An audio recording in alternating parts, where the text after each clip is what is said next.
السلام علیکم عزیز طلباء. آج کے لیکچر میں آپ کو وہ تسلسل جو چل رہا ہے اس سے آگے نمبر 5 پھلانگنا اور چھلانگ لگانا. کسی فرد کا اچھلنے کے انداز میں ایک لمبا قدم لیتے ہوئے زیادہ سے زیادہ فاصلہ طے کرنا یا اونچائی یا گڑھے کی صورت میں کسی ریکارڈ کو عبور کرنا. پھلانگنے کو ایک لمبے سے قدم سے تشبیہ دی جا سکتی ہے، مثلا رکاوٹی دوڑ میں ریکارڈ کو عبور کرنا.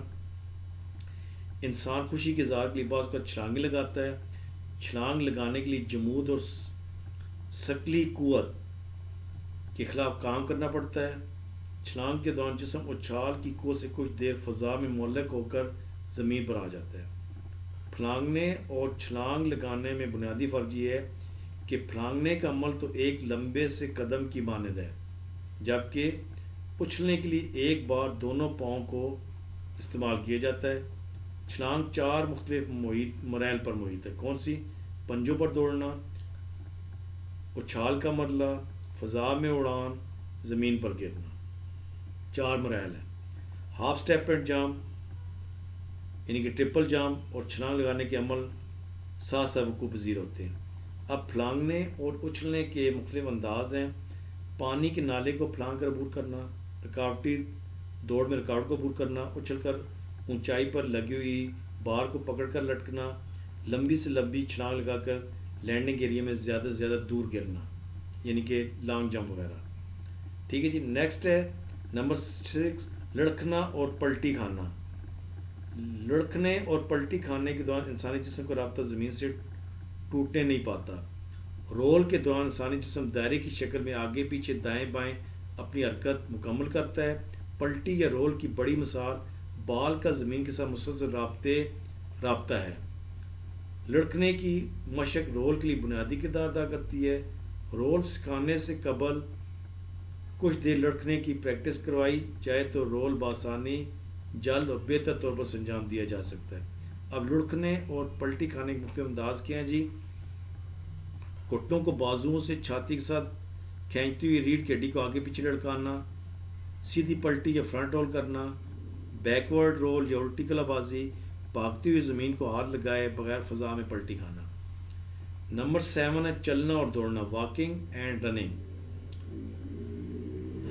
چلنا انسانی جسم کی ایک فروئی حرکت ہے.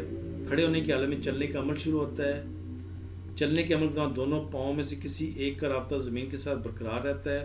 یعنی اگر ایک پاؤں کا پنجہ زمین سے جدا ہوگا تو دوسرے پاؤں کی ایڑی زمین پر لگائی جائے گی. چلتی ہوئی سب سے پہلے ایڑی زمین پر لگے، پھر تلوا اور آخر میں پنجے کا اندرونی حصہ زمین سے جدا ہو. دوڑنا گھڑی کے پینڈولم کی مانند حرکت ہوتی ہے. دوڑ کی ابتدا میں ایک جھٹکے سے قوت دینے کی کوشش کی جاتی ہے. دوڑ کے دوران تھوڑے سے وقفے کے لیے دونوں پاؤں کا رابطہ زمین سے منقطع ہو جاتا ہے اور بازو کونیاں مڑے ہوئے آگے پیچھے حرکت کرتے ہیں. دوڑ میں پہلے پنجہ زمین سے ٹچ ہوتا ہے. گھٹنے میں چلنے کی نسبت زیادہ خم نمایاں ہوتا ہے. دوڑتے ہوئے جسم کو اندر جانب چکانے کی کوشش کی جاتی ہے تاکہ حرکت بآسانی ہو سکے.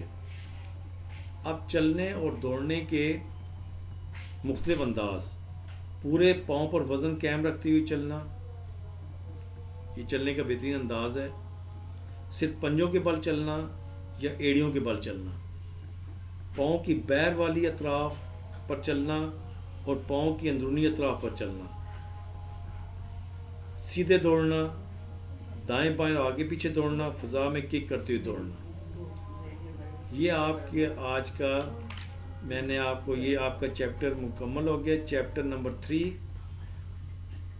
اور انشاءاللہ نیکسٹ جو ہے میں آپ کو چیپٹر نمبر 4 ہے جو کہ فزیکل فٹنس، جسمانی فٹنس کے بارے میں آپ کو بتاؤں گا. اور یہ جو چیپٹر ہے یہ تیسرا، اس کے بارے میں آپ سے اچانک سرپرائز جو ہے وہ زوم پہ میں آپ کا ٹیسٹ لوں گا. یہ آپ نے یاد کرنا ہے کسی دن، کل بھی ہو سکتا ہے، پرسوں ہو سکتا ہے، منڈے کو ہو سکتا ہے.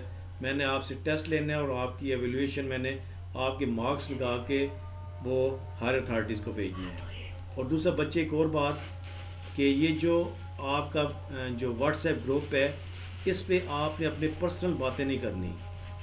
اگر آپ نے پرسنل باتیں کی تو یہ میں سارا ریکارڈ ہائر اتھارٹیز کو بھیج دوں گا، ٹھیک ہے؟ اور پھر آپ جانیں اور کالج جانیں. اس سے صرف میں جو آپ کو لیکچر کے حوالے سے بتاؤں گا، آپ نے اسی کو ہی مد نظر رکھنا ہے. اپنی گپ شپ کے لیے یہ چینل نہیں، یہ گروپ نہیں ہے، ٹھیک ہے؟ امید ہے کہ آپ سمجھ گئے ہوں گے. اللہ حافظ.